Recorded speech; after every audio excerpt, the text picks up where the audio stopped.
Hello everyone, and welcome to the Open Data Institute. We're here today to explore how contemporary dance is actually engaging with new innovations in the technological field. And we will hear about real life examples, and we will be exploring the question of ownership. I'm Annalisa, and I'm working in the commercial team here at ODI, and today we will be hearing about these real-life examples from Scott de la Junta, who is here with us today. Scott is a professor of dance at the Center for Dance Research at Coventry University, and is the co-director of Motion Bank at Mainz University of Applied Science. Before we start our lunchtime lecture, I just would like to do a bit of housekeeping and remember how this lecture is structured. We will have 20 minutes to half an hour of lecture time, and then we will open the floor to questions, both from our guest here, but also from our web audience. So I will be passing around the mic so that everyone can hear us from home as well. And we really encourage our web audience to engage with us on Twitter with the hashtag ODI Fridays. ODI Fridays, thank you. So I will pass it to Scott now. Thank you, Annalise. Okay, all right. Thank you for coming, and thank you to the ODI for the invitation. Thank you to Hannah for helping sort of set that up. And the other Hannah, there's two here. As was mentioned, I'm going to talk about some projects initially and try to lead you towards some new ideas that I'm exploring, which are kind of, I just said to Giles sitting here, a little bit of a reboot on some of the trajectory of the past 15 years or so. And I think that this is an interesting context at ODI to try out some of these ideas. So by the end, I'll be in an unknown space. So I'll just be looking to share some ideas and get some impressions from you. But initially, I'm going to present a couple of projects I'm pretty familiar with. So in that sense, I'm in a fairly known space. And those are projects that were initiated sort of in the late 90s into the 2000s, involving choreographers, dance artists who were interested in sharing their ideas, their processes more widely with the public and with other disciplines. And these are three principles that I would say were pretty much overlap all of the projects. So the first one I've already mentioned, they wanted to sort of document and they wanted to share their what they referred to as choreographic ideas with audiences and other disciplines. And then this crucial idea that constituted a kind of knowledge, embodied knowledge, tacit knowledge, dance knowledge. This was very much in the mix. But dance is ephemeral in that sense. It's always disappearing, it's always becoming, it's always disappearing, it's always here and then gone. It's also, you could think of it that as part of its tacit, it's embodied, it's collaborative, it's performative. So it's actually, from a certain perspective, difficult to document and share those kinds of ideas outside of the direct experience of either moving together or watching people move. But there, in the mid 90s and then emerging more in the 2000s, there was an explicit interest in exploring the potential for computer-aided design, digital media to document and communicate these ideas. And now I'm going to show you a couple of examples where the digitization aspect is what really is being explored, with a view that it can do something kind of unique for dance. Some of you might be familiar with this, and probably several of you wouldn't be necessarily. I'm going to play this video clip, which shows a piece created by a choreographer named William Forsythe, based in Frankfurt, Germany at the time. It's around, I think it premiered around 2000. It's called One Flat Thing Reproduced. And as you see, it involves a set choreography. So the choreography is set. There's some small improvisational bits, but generally it's set. And Forsythe was interested in helping audiences understand an abstract piece of choreography, because audiences often might express some confusion if it doesn't have a narrative or something. And he thought he could do that using a technique he'd used previously in the 1990s by drawing lines on top of video to illustrate relationships and structures in the dance. So I'll tell you now that the dance has 3 choreographic structures that they then analyze and they're going to visualize, and I'll show you that in a moment.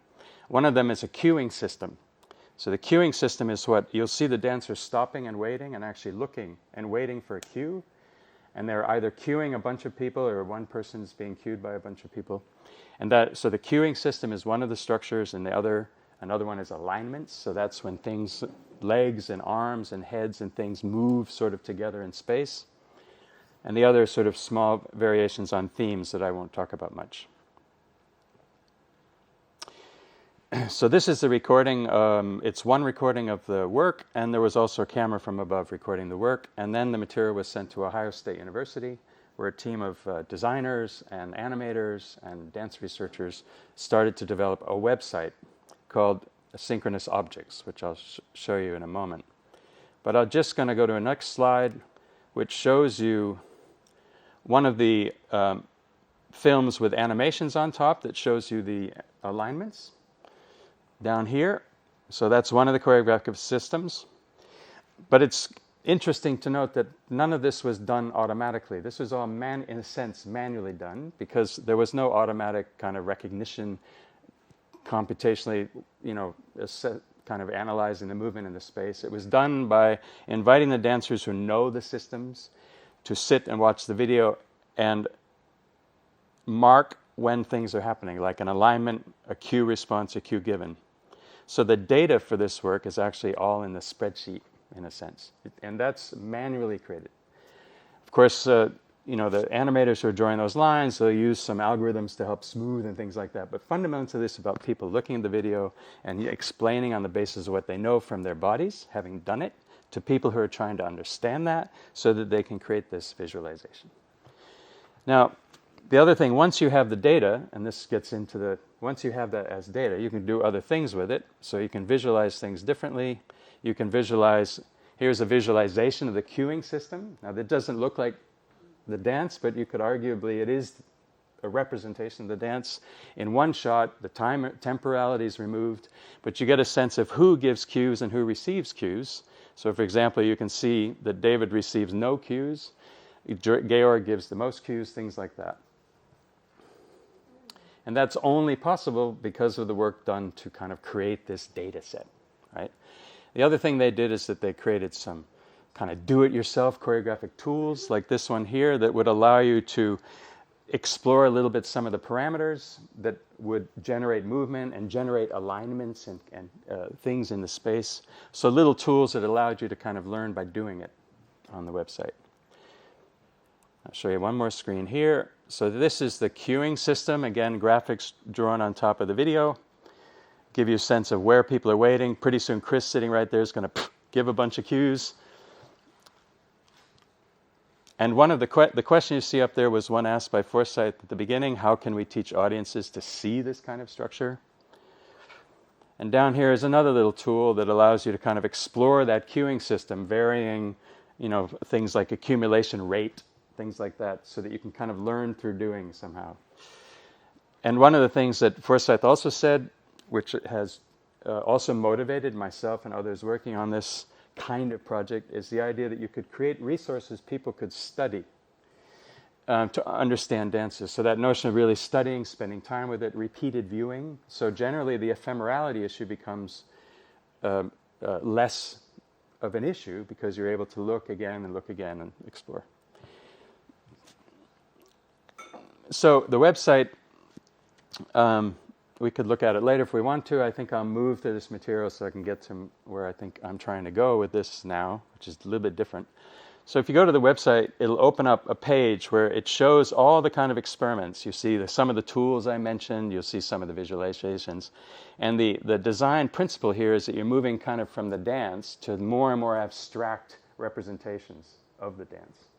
And of course, every step of abstraction, one of the questions might be, well, how far does it go before it's really somehow no longer the dance or no longer somehow related to the bodies involved? But we didn't ask those kinds of questions then. This is a little bit more present for me now, and I'll explain that later.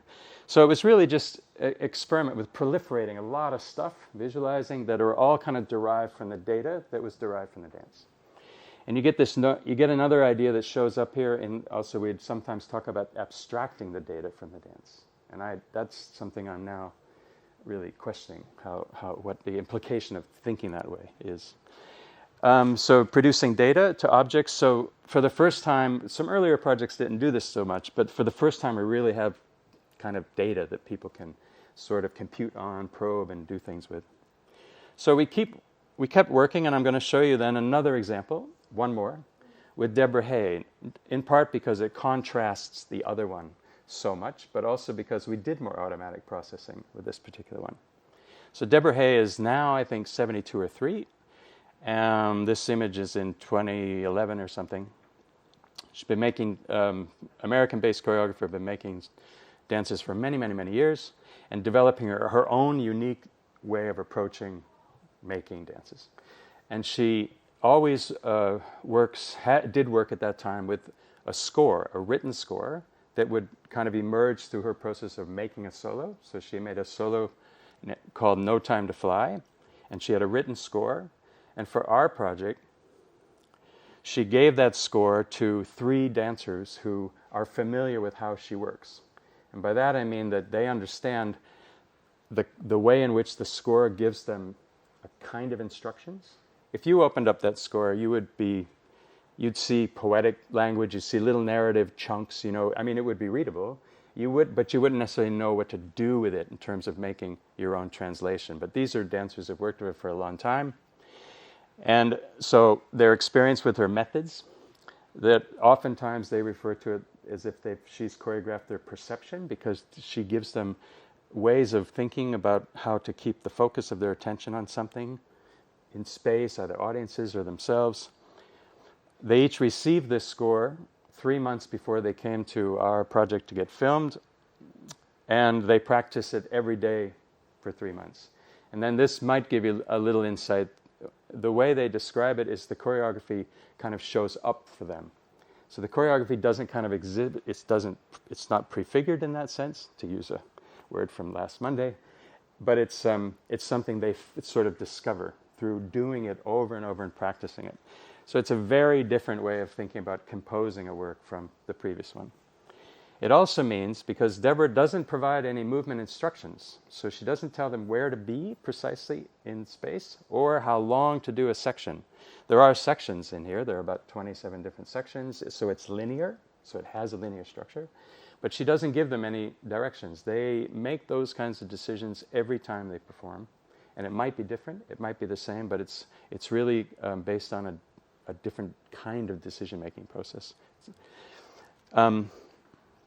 That means that we couldn't record just one version like we did with the previous one, because the previous one, you could say that's the work. It's work. For this one, we realized that we wanted to try to capture the variability that would emerge from this process, but we wanted to do it in such a way we could study it and look for regularities and patterns. And we did that by filming them each doing their own solo adaptation 7 times. So as many times as we could really manage. And here you'll see, for example, this is Roz, one of the dancers. So she's just begun the work. And you'll see she began from different places in the space. And this first section is called Fred and Ginger. It's a kind of warm-up. It has specific instructions, but which are a little vague, but they're just warming up to this space. But if you'll see, one of her versions is just about there, far on the left, stop, and has finished the first section while these other ones are continuing. Now she's begun right there walking across the center, she's begun the next section. So this is how it would unfold. If we just played these overlays for you without any sort of time realignment, you would just see them keep performing and you'd have no idea which section they were in.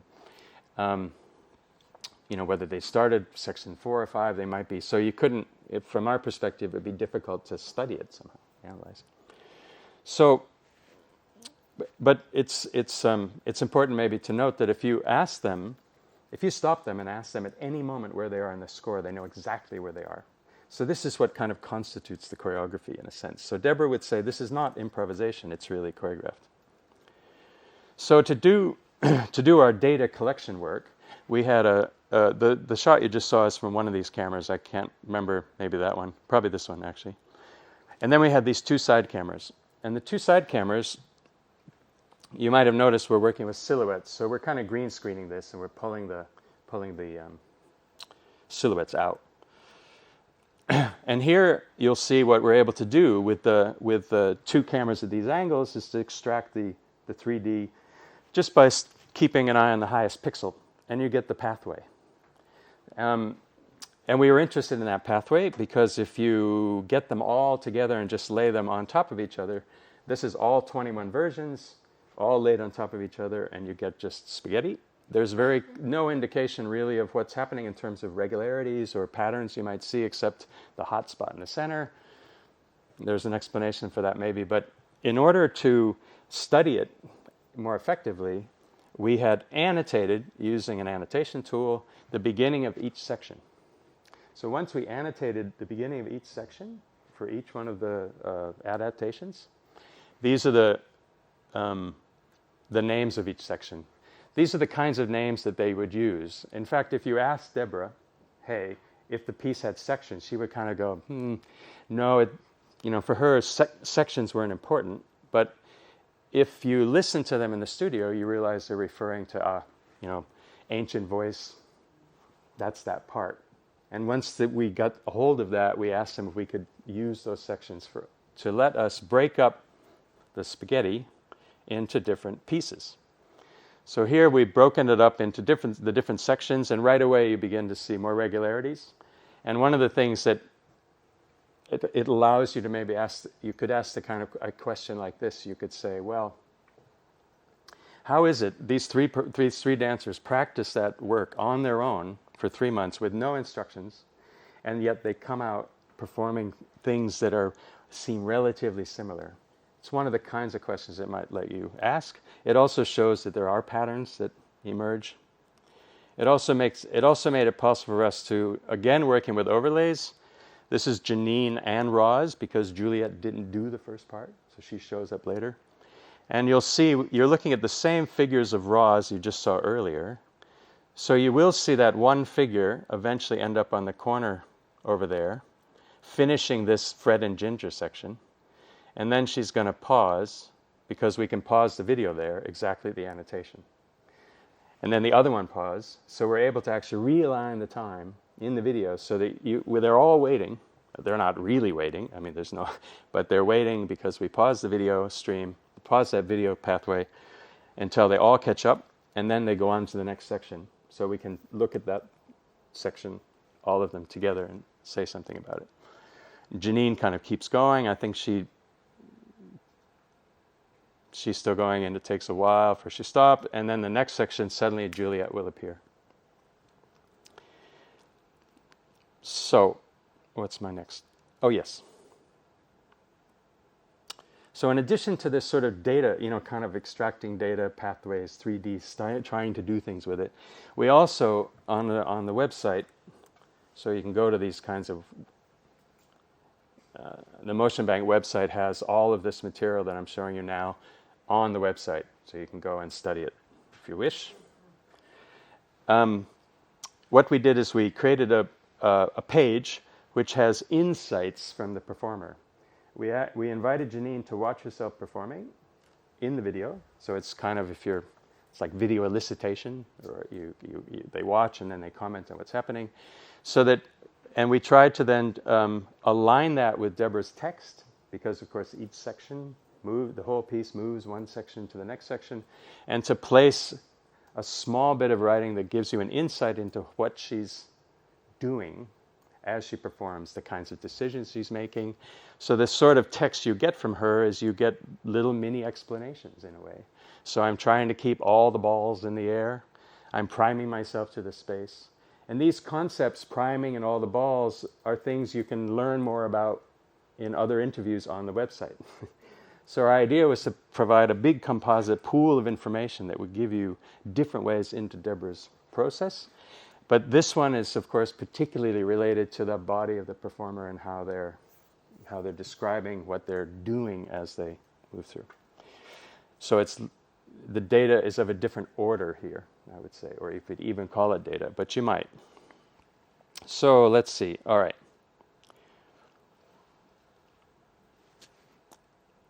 Is that I'm moving fairly quickly, but I think it's probably clear enough. So we're really, in a way, I'm trying to bring you through a couple of projects that lasted a number of years, but to bring you sort of closer to this idea, we have this digitized material, we have this dance data.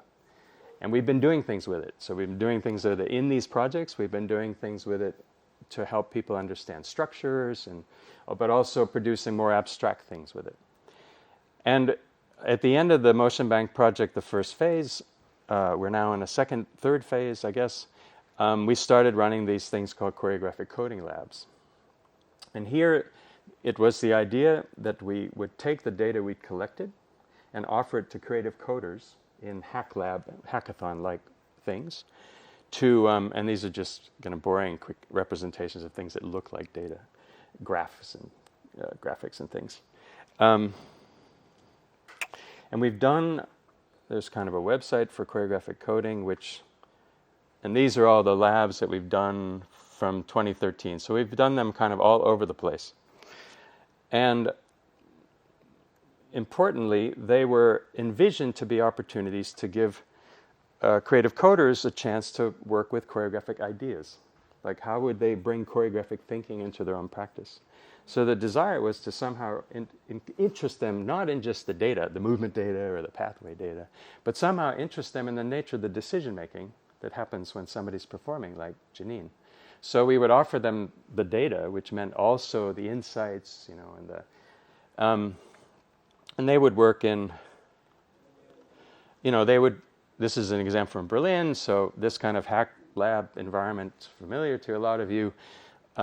There's enough room, so a bit of moving is happening, but it was really focused on coders first, and some people sometimes wondered, why wouldn't you bring more dancers together? And some would bring dancers, but we really wanted to inject kind of choreographic ideas into the coding community and let them work together, which they do extremely well. They have their tools, they can hack things. And they've been they've been great in many ways. And I have anecdotes of moments when a coder just puts the computer down because they've just begun to understand what Deborah Hay is doing and the importance of the body and body knowledge, and they just stop. And so there are anecdotes like that. Not everybody, but I think to a degree, I would say that we were happy with these environments. They're very generative. They're very supportive. And they're in the art world in a way. They're still kind of in the art world. They're not in engineering. They're not in computing science. They're sort of still in this space of cultural space where people are making things. And they're making labs. People are making things, so that's important. There is another community, the movement and computing community, who are also interested in integrating dance, kind of movement, dance knowledge into computing, computational contexts. But they're a bit more interested and open to working with engineering, computing science, more interdisciplinary in that sense. And they've had several conferences. And I think, generally I think people are sincerely interested in movement. They're sincerely interested in physicality and corporeality in the body, even as they bring their machine learning skills or whatever they have to the table. Generally the community is set up and envisioned to kind of embrace that together. So that's really what I wanted to sort of share with you as a sort of arc, a kind of arc where projects working with dancers, and we've, I think you can see we've really been collecting data. We're not doing motion capture and fancy animations. We're really trying to stay close to the heart of the matter, which is the choreographic work and the understanding of the dancers involved, but still generate documents that others can study, learn from, and data that others can use creatively.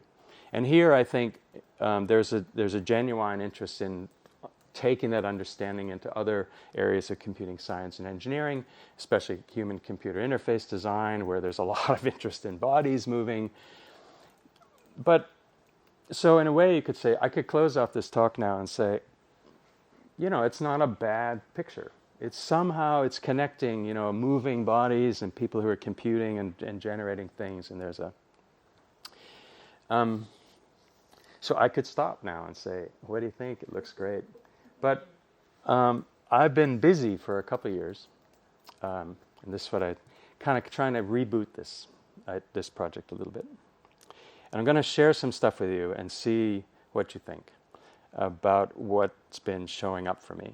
And here's where I get completely out of my area of expertise, but I've tried to focus it a bit on a few things that I think will be familiar to you and won't surprise you, but I'm kind of hoping to maybe bring you into the space that I'm thinking about. And it has something to do with knowledge. It definitely has something to do with the nature of embodied knowledge and the knowing that happens through doing, and the role of skills, physical, body-based skills. We'll get to that in a minute. So here's where I'm. So you're aware, I'm sure you're aware, that AI and society, AI and ethics, so there's a frenzy of funding schemes worldwide supporting research into the ethical dimension of these new systems, AI in particular. Robotics included, of course. I mean, that's the robotics, AI, different surveillance systems, anything like that. And to me, I was aware of it, but I suddenly started looking around. There are huge conferences, AI and health, and so I just picked one. I just started one place. The Volkswagen's Foundation's AI and Society program, 1.5 million per project, up to, I think they're in their third round. And going to the website and looking at their newsletter, I found an interview with this woman, Amy Van Weinsberger, about her Foundation for Responsible Robotics. So Amy and a couple of other people started that in 2015 for ethical design and production of robots. And then I was kind of poking around and found a piece of writing by her about care robots.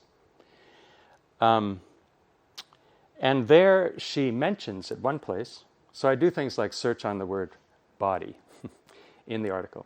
And in there she mentions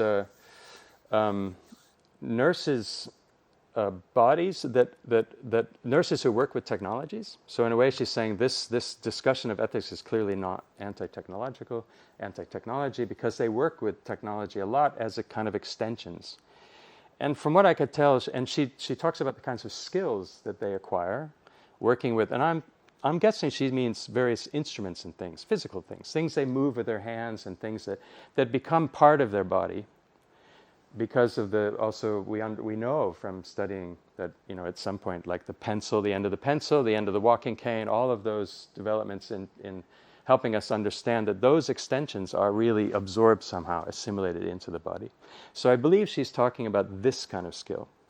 But she doesn't mention the body. Beyond that, there's no discussion of that kind of knowledge, that kind of skill-based knowledge. It sort of moves into more social circumstances, kind of relations. It's okay, it's good. I think it's in the right direction. It is asking fundamental questions. She's using various models and approaches. But in the interview that she did with the Volkswagen Foundation, she's talking about one of these Da Vinci systems, which are it's unbelievably extraordinary technology for telesurgery. And she's in the interview. She's explaining why she became interested in ethics, because she was speaking to some people who were using the system, and just was asking them, and realized that they're not even looking at the patient's body. So this doesn't sound. You say, well, of course it's telesurgery, so they're learning, but I'm looking for signs of something a bit. And I think I'm seeing it. I think I'm seeing that although there's a huge amount of focus on ethics and relationships, this knowing, this knowledge, the focus on knowledge is kind of different. So the focus on knowledge that you really acquire through doing, and that's very body-based, to me appears to be missing. There's another guy named Rolf Pfeiffer, who wrote an article called Embodied Artificial Intelligence a number of years ago. He's a roboticist, pretty well known. And he was really pitching for this idea of the intelligent body, sort of from the bottom up, really looking for that to be a very clear part of the artificial intelligence landscape. And it is. I mean, if you look around, you find that AI people are working with this kind of idea of embodied artificial intelligence. And he wrote a book, How the Body Shapes the Way We Think, A New View of Intelligence, and the roboticist Rodney Brooks. He really pushes in the forward how different this thinking is from most people in computing science, the centrality of the body for intelligence. And then Brooks is like, he says, Pfeiffer is assaulting assumptions about that we make in the engineering field. So it looks good, it kind of looks good. Except the idea of embodied artificial intelligence shows up in about 19,000 other articles. And I just have the feeling, when I looked at this one, I thought, yeah, but they're so far from embodiment. They're so far from the body. They're talking about relationships, but they've kind of left it behind somehow, and I just don't see it showing up. This is the last slide. Huge report, like 100 pages from the Alan Turing Institute about understanding artificial intelligence, ethics, and safety. It's pretty extraordinary. I'm guessing some of you may have even seen it. But they've got really interesting ways of describing like alternative epistemologies. That word never shows up in there. But they have really, so when I read counterfactual fairness tests for sensitive groups, they're actually talking about different kinds of, I think, I have to admit, pretty superficial reading, but my feeling is they're talking about different cultures, really, different ways of thinking, different epistemologies. If you're aware of the Portuguese sociologist Boaventura de Sousa Santos, he's written a book called The Epistemologies of the South, which isn't the geographic South. It's other ways of knowing that are not acknowledged and have no status. Steps to ensuring human-centered implementation. So human-centered, I don't see anything, again, where the body is really seemingly missing here. And then the 3 phases of the content lifecycle, which I liked. I'm sorry these are all out of context. You can download it, super easy to find.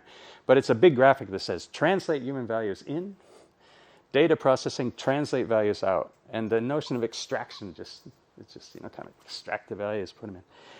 This is all important work, so I'm not trying to diminish the work at all. I think it's essential. And governments see this, and I think it's really essential. I'm just looking at where I think the body is missing. And because we were working with these dance projects, where we were kind of extracting dance knowledge, and this is where my reboot is creeping back in. We were doing this work thinking that once we do that and then produce the document, the knowledge is kind of in the document. In other words, okay, it's on the page, it's on the website, people can visit the website. And I even many times would say the goal was to try to share these ideas with people in the absence of the body, because I thought the ideas were so valuable in dance. And that if you were only restricted to understanding them by virtue of being in the space with the person, I thought that was a shame somehow. It should be that these could be. And I still think that. So I'm not abandoning the idea that you can make these things clear and interesting for people in the absence of the body. But I'm really rethinking a little bit the notion of that, what that absence might mean. And you would have picked up that I sense the absence in this ethics work around AI. And the direction I'm going in myself, because I'm looking now for some ground, and I think I've found some of the ground, not grounded theory, but ground for theory. And I'm looking at anthropology. And Giles knows that we work together with some of these people. And I'm looking at a subfield within anthropology, the anthropology of knowledge.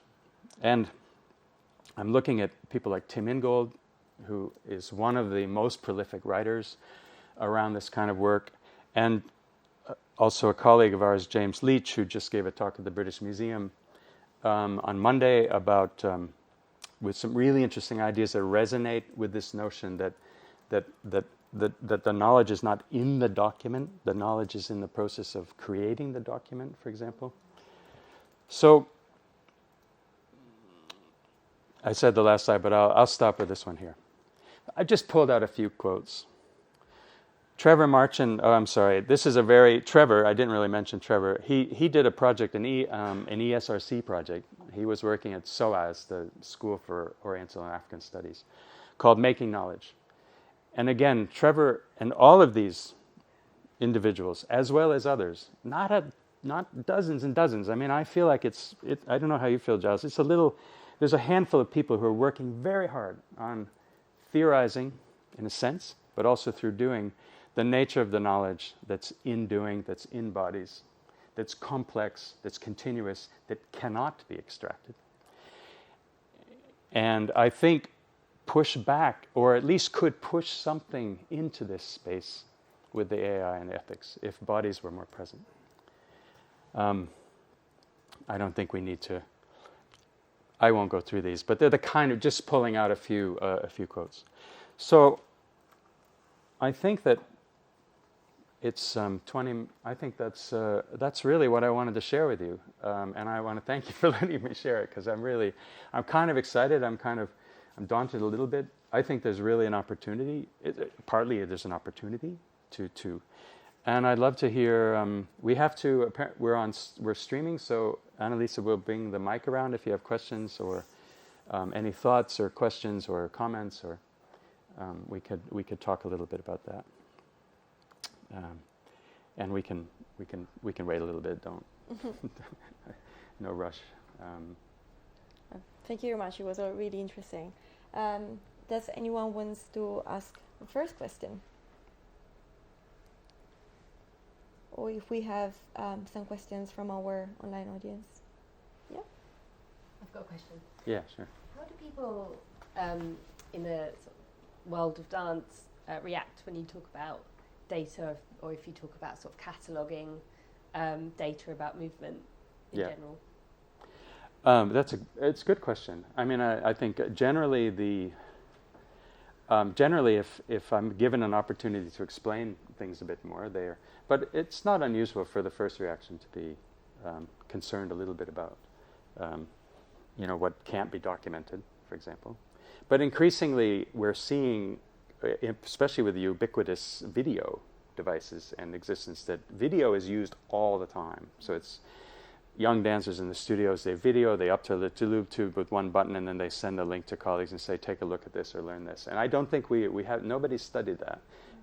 But I suspect that it's pretty ubiquitous and prevalent in the practice. That's kind of interesting. But sorry, I had a train of thought. Anyway, data. How they feel about data. Yeah, it does vary. It can vary. Oh, yeah. Thank you. No, we can't there. Sorry. Okay. The objective of the work that you had, I don't think it's working, is it? Yeah, you just. It's online. It's for people online. Yeah. Not for us. For people online. Thank you. The objective of the previous researches that were done, the body motion data and the following one, they were made for shareability, for people to understand what they do in the studio. Who were their audiences? I think that the question here that I have is, who are your audiences? Because our audiences are very segmented, as you mentioned in the last comment about data, because I'm moving from one thing to the other, and it would be really interesting to see what was the objective of this shareability at the beginning, and who is dealing with it at the moment. Because even the way with the No Time to Fly, when we look at the work and the comments on the website, the comments of one dancer about her work, who has seen that? Who is it for? And I think in order to get to your question about AI and embodiment, it's really looking at what the dance world wants to get out of that, and how do they communicate with Tom, Dick and Harriet in order to make that more accessible or not. And I think there's a lot of levels of interference there, or interaction or interjections. And in order to go to the AI, the question is, how will the dance world deal with this data to make it more accessible, and what is it accessible for, and which usage will it have at the end? These are my questions. Well, it's a good question in terms of who the audiences were. We, because we assume that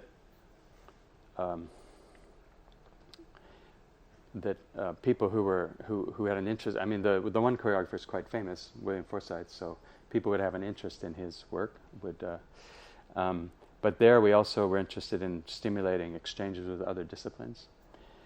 There's been no sort of there's been no study of the people who've, the kind of communities who've been to these sites and visit and do things with it. I think that I think it's a good question, because I used to think that I used to assume somebody at the other end of the pipeline who was receptive, almost in their bodies, receptive to information, so that they would. I think I assumed this receptive, feeling, sensing person, a little bit like the creative coders. Invite them in, give them an idea that we were in this relationship somehow, without really knowing, I would say. But I think, though, for those of us working on it, we kind of imagined that kind of receptivity, and in a way tried to give as much detail what we thought would be possible. But with the AI, though, I think I don't know if it was clear. I think I'm more interested in these projects that are looking at the ethical dimension. So I don't really care about the currently. Not really interested in machine learning or AI.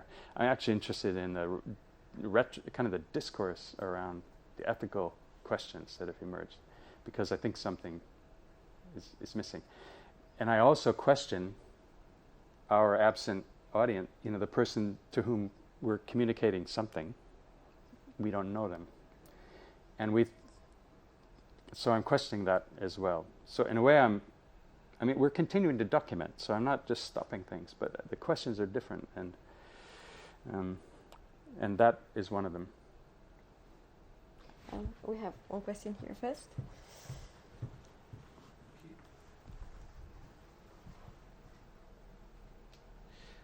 So my question, you sort of defined the problem quite well when you talked about telepresence, and that was a kind of nub of your kind of realization, was that these kind of surgery was happening without a sensing of the body. That's what I'm getting out of it anyway. I'm just wondering if there's any technological solution to that. Are you regressing? Because part of your the start of your talk, we're looking at all these fantastic kind of technological interventions into understanding choreography and dance. Yeah.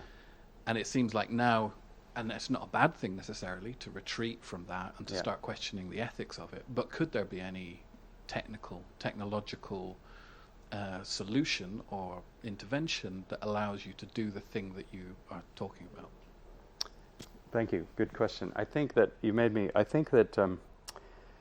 one of the things I noticed from Amy's, so I had a couple of other quotes, that at the end of one of her papers, she wrote that the interdisciplinary collaboration for the research should include designers, engineers, programmers, psychologists, and philosophers. So I'm not anti-technology, but I wonder what would happen if the team included the social anthropologists I was just mentioning, sort of a different mix of collaborators that could bring knowledge together, and AI people. So that would be, then I don't know whether there would be a solution for it, but it might be that one of my impressions with Rolf Pfeiffer's embodied artificial intelligence, that the idea of the body is very Western. So it's cognitive, it's biomechanic. And so I have a question, what if there were other perceptions of fluids and things and it's not to be politically correct as much as just curious about these other ways because I'm interested in what gets lost as well, what things recede, different practices. We know practices, languages, we know things are disappearing as a result of globalization, homogenization, and technology plays a role there. So maybe I'm looking to interject some a bit of friction in there around body-based, skills-based practices. And that would let us in the dance world find co-relation, in a way, cooperation with other fields of skill-based, body-based practices. So there could be, maybe it's just a desire to see what can inform those developments. So it's not rolling, in a way it's rolling back some of my claims for the dance projects, that they communicate these things at a distance, to roll back and say what's happening.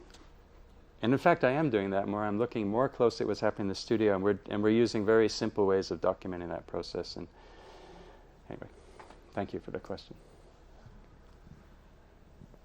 Thanks, Scott. It's really thought-provoking and almost difficult to come up with the question because it's such a big thought that you've put in my head. But I'd just like very simply if you could say a little bit more about what concerns you about the absence of the body in the AI ethics conversation. If you could maybe spell that out for those of us who aren't, movement specialists. Mm. Well, I suppose I think that the understanding which some of the anthropologists I've been looking at and interacting with of the kind of attunement of the body to its environment is so refined and so complex that modeling it, abstracting kind of or extracting things from that state are conceivably impossible. Anyway, they might be impossible, but I guess that what I'm interested in is whether the space of the imagination around what the body brings in relation to other bodies, but something about the intelligence of this kind of intelligence, it simply doesn't seem to be permeating the questions about the ethics, the moral principles that govern our behavior and our actions, which is ethics in relation to AI. So in a way, I don't see that body permeating that discussion in a way that I think it could. And because some of these knowledges, as I just mentioned, are being lost, and that's trackable. So there are indigenous cultures who have particular ways of doing things in particular environments, whose practices are changing and disappearing. Or there's basket-making cultures in Scotland there's one person that knows how to make such and such a basket anymore. And that's a little bit stark as an example of something being lost, but I think there's something there. I don't know, the narrative of loss is a little tricky. So I'm not sure I would predicate it on the narrative of loss, but nevertheless things, I don't know if that's helpful, Hannah, but it's something in that area. We have another question. Thank you. Thank you for interesting presentation. I'm not familiar, so I will introduce myself. I'm Tsahaye, and I'm a second-year PhD student at Coventry University. And my topic is actually what Professor Scott is talking. I'm specializing I'm studying the application of virtual reality, augmented reality, artificial intelligence, and big data on the transmission of culture and performative data of the human body. So I'm coming, my question is from the concern of the AI issue you raised, and basically what it's being called dance data. Mm. So here, there are two. For example, I can give you as an example, my MA is specialty in dance studies, anthropology of dance, ethnochoreology, and heritage, how they are. So my also MA is in phenomenology. Now I'm transforming to post-phenomenological understanding. Mm. So what I want to ask you is, there is a kind of huge miscommunication between especially people who are working in phenomenology, in anthropology, in technology by itself in relation. So there is a sense of isolation. For me, I feel like dance is alien to human beings because it's situated in culture. Dance data is cultural data. So we have to resituate, actually, if we're going to talk about dance in the context, also its benefit, its economic implications, then we should be able to resituate dance in the cultural context. Mm. even if it's artistic. In the end, art is also related to human culture. So what I want to talk about is especially the issue of embodiment and disembodiment.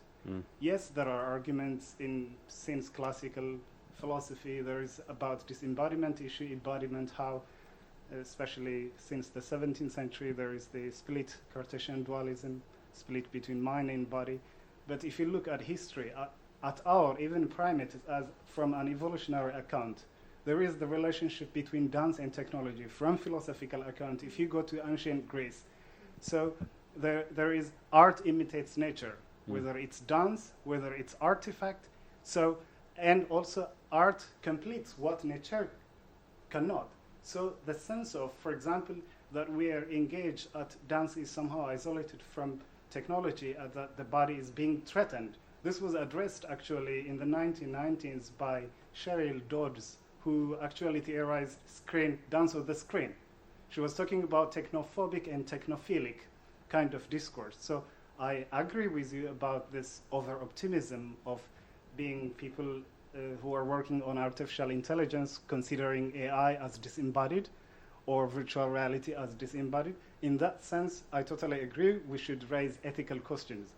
But when we're raising ethical questions also, it's important to know what these technologies are, not from a distance and say the view. That was Martin Heidegger's view, other classist theorists of philosophy of technology view. So what we have to do is we can address ethical questions while the technology by itself, the artifact is being designed. In this sense, we can address that questions. And I applaud you for your courage, actually. This is a wonderful. Thank you. Thank you.